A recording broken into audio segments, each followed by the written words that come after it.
When I make videos, my main aim is to produce positive, uplifting and thought-provoking content for anyone who might do me the courtesy of watching it. However, not all aspects of life are joyful, and this episode will delve into some dark personal stuff.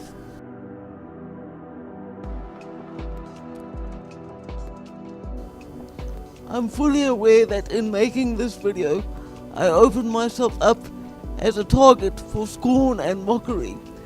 That's just the way things are on the internet, but I'm doing it for two reasons. Firstly, to combat the ridiculous notion that everything you post on social media has to be all happy all the time. And secondly, if what I share here helps even one person not to feel alone, I'll gladly risk taking a few virtual jabs. In daily life, I am often plagued by obsessive thoughts, the greatest among them being that I wish I were somebody else.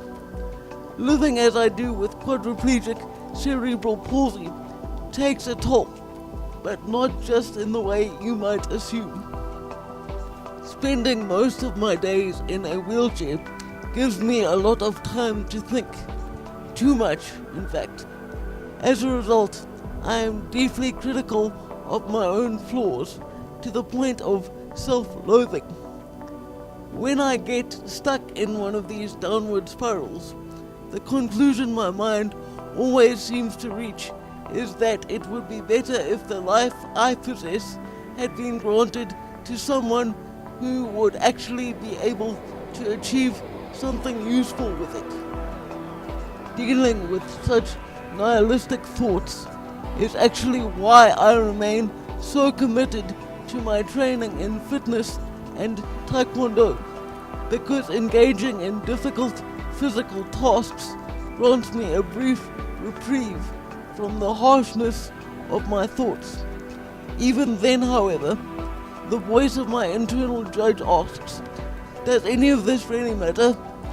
Regardless of how hard you work, you will always be disabled, so why even bother? I am also frequently forced to contend with my shadow. In psychological terms, the shadow refers conceptually to one's dark side, the capacity for violence, rage, envy, and a whole host of negative emotions, which many of us would rather pretend doesn't exist. But trust me, it's there.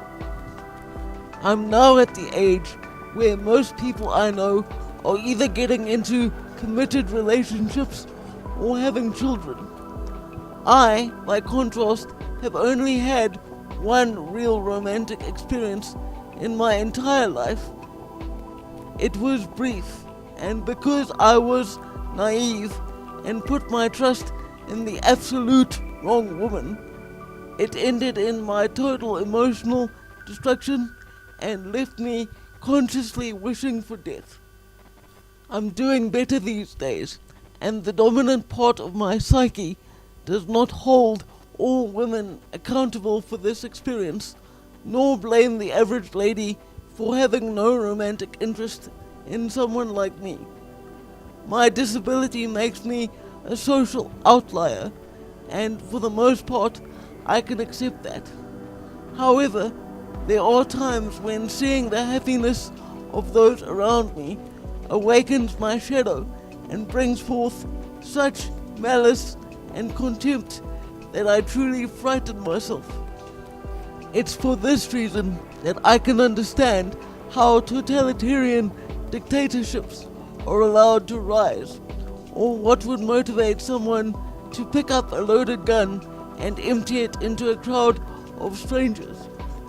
The ability to hate the idea of existence itself is very real, and this reality is what makes it almost too terrifying to consciously acknowledge. But acknowledge it we must, or face dire consequences. I warned you at the start that I'd be going somewhere very uncomfortable with this one. but my hope is that by sharing some of my own journey into the darkness, I've given some perspective to yours.